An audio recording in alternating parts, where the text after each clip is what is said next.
So look, let's jump right into this thing here, man. Let's talk about 3 types of deeds, guys.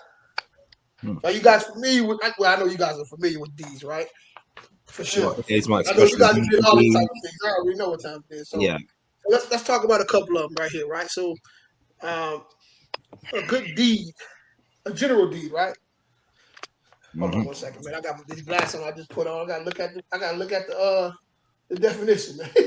Well, we want to look at you looking at them. So turn your camera. That's cool. I just had to come from upstairs, right? And I had to come all the way downstairs, man, to get it. So I'm in this room. It's crazy up in this room, man. Yeah, Y'all don't want to see that. we have a closing attorney on this podcast too, man. That ain't happening. If we want to go into legal documents, that would be the best. Oh, Johnny? A processor or somebody like on that team. Okay. But yeah. Man, where's it at, man? We'll do our best. Come on with it, man. Yeah, come on with it. I don't even have it here, man. I thought I did, man. No, I got I want to be okay. A legal document used when a piece of real estate is sold and the ownership is transferred from the grantor to the seller to the grantee to the buyer. So that's what a warranty deed. So, what's the benefits of that? Of having the warranty deed, or general deed, I guess you'd say. Really, the only from what I am exposed to, it's the only way to really buy a property, and have full equity in the property. As far as transferring from the seller to you, there are a lot of different pitfalls you can say as far as old taxes. There's things that come along with buying properties that everyone should know about, title insurance, things like that. Owner's title insurance is very, very important. But it's basically a document that you're going to receive at the closing office that you need to keep with you and file. That's going to be also recorded in your county. That states that you are the current owner of the property, from my understanding. You guys can fill out more. And to add on top of that, the name kind of implies as far as a general warranty deed, because the seller is warranting to the buyer that is a transferable, marketable deed property without any other liens attached to it. So you're guaranteeing that by your warranty. And that's why the important part of it is if you're selling the property that you pay for as the seller an ALTA policy, title insurance policy, so you have that insured by whoever your title policy is. So, if you're being asked to sign a warranty deed, yes, you should do that, but you should also have the appropriate title insurance to accompany that will actually warrant your title transfer as well. Yeah. So they basically saying that it's a clear title. Yeah. But still cover your butt. Yeah. Some people that don't want to buy owner's title insurance when they close on properties. It's amazing.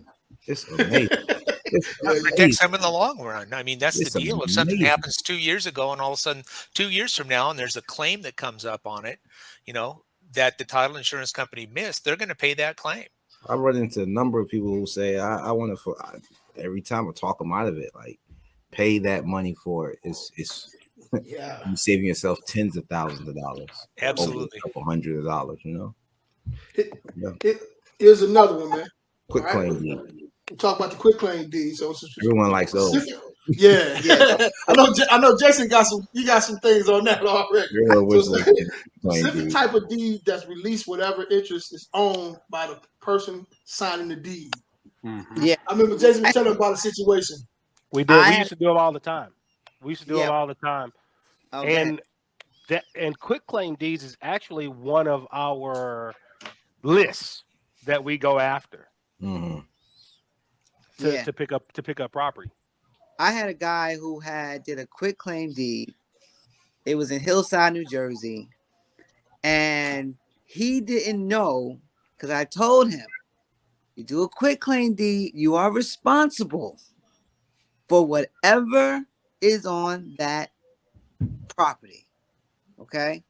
Don't think it's going to be something where you're going to have any protection. It's $1, whatever they did, but you are still responsible and keep that in mind. And he didn't. He was an older dude, and he didn't know because he did a really quick claim deed. He didn't know, and I think that that's the distinction between a regular warranty deed and a quick claim deed is that you're responsible whatever is on that house. Yeah, That's correct. It doesn't It- warrant against any sort of issues on title from the transfer. Typically, you would use a quick claim deed when it's like an interfamily type thing, such Mhm. as, let's say, a man owns the property outright. He gets married, wants to put his wife on title. Then he would quick claim a portion of interest to her. That would be the only real time that it's very prudent. We use quick claim deeds when we're doing some transfer of contract for deeds type situations from the seller of that particular contract to the buyer. But since there is, as it was stated, since there's no warranty involved in that, you'll put yourself at risk for subsequent claims that may come up against the title of that property. Yeah, and the title search, that's the first thing you can do to see if there's any balances owed on the property. But like we're trying to express that it's not, if anything's missed, basically it'll still fall back on you. It's not insured or warranted in any means. So or title insurance wouldn't be able to cover it either. I don't really come involved too much at the acquisitions of a quick claim. Normally I'm dealing with individuals trying to refinance or something on a property that they have quick claim. So there's certain regulations and qualifications for those type of acquisitions. Normally seasoning. People aren't really aware of seasoning. It's by lender's requirements, so it does vary from 6 months. It could be, yeah. I mean, typically, you're not going to really find. I haven't found anybody that does, no seasoning period on a quick claim deed, but 6 months to a year typically, and meaning that you have to become vested in the property, paying taxes, have been responsible for the taxes accruing for that time. So just keep that in mind. That it's not a process that you just can typically just turn around and cash on the equity of the property. You definitely can rent it out and make that type of income. That's But what I do.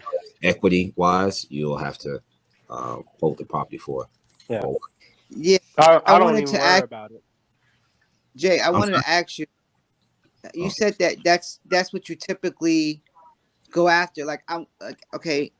Can you explain? Like, okay, you just go after as far as in what way? Like, in what way would it benefit, let's say, an investor like myself? Well, just like Jerrell said, I'm sorry, I think it was Cody, where they say they do intertransfer or family transfer. Mhm. Well, some people that don't want to pay an attorney or is not savvy will go and do a quick claim deed thinking that they don't have to go through probate. Okay. Right. Okay. So Right. I can go and pull county information and get those quick claim deeds that have been filed. And then we actually contact them to see if they actually want to sell it. Because Oh, everyone's trying to cash in. I mean, not everyone, but most times, a lot of folks, most times people trying to cash on the property. I mean, I mean, like you said, it's typically between family, but like I said, I come in contact after the acquisitions of it. But Yeah. from how they normally come is from like just people wanting to get rid of a property and an investor being at the right place in those maybe they work something out on the back end. I don't know. I don't typically know why someone would quit claim a deed to an investor, but I do it that way though, Jerrell, when I run into where the deal doesn't fit a wholesale. Typically it doesn't fit wholesale. It's never going to get financed because it's got tax liens, it's got IRS liens and stuff on the property. Gotcha. And it actually needs work, so it's never going to meet value. So I'll take it over quick claim, typically give the homeowner some cash, maybe not all the cash, but some cash for it, because I don't plan on selling it immediately. Okay. So I'll take it. And then in some cases, when, like if it's an IRS lien, which we got one right now on a property that we took over subject to, but we're getting the IRS to do a settlement on that one. I mean, it's taken us 3 years, but you know, they're gonna do a settlement on that Yeah. IRS lien that's on the property. Huh? Yeah. It's worth it. Even takes It's 3 worth years. it. Yeah. Right. It's worth it. So yeah, I take them over on the quick claim deed because I know I'll still be able to fix the property up, right? Mhm. I'll be able to put a renter in the property. It's still going to cash flow. Eventually, one day I'm going to be dead, and it doesn't matter, even if I kept it. So you leave those liens in place. So you leave those liens. Yeah, you leave them. Because the liens won't get paid unless the property has sold. Oh, right. Mhm. Okay, So got you. Yeah, I yeah. just hold on to And it. of course, it all is about how much those balances are. You know. Right. Yeah. You know, Oh, I mean, in some cases, you know, at this point, like, hey, look, I'm now the new owner of this property. You got this lien. Call them. You got this lien on this property, right? It's this much. What is it going to take for us to settle? Yeah. And the other part of it.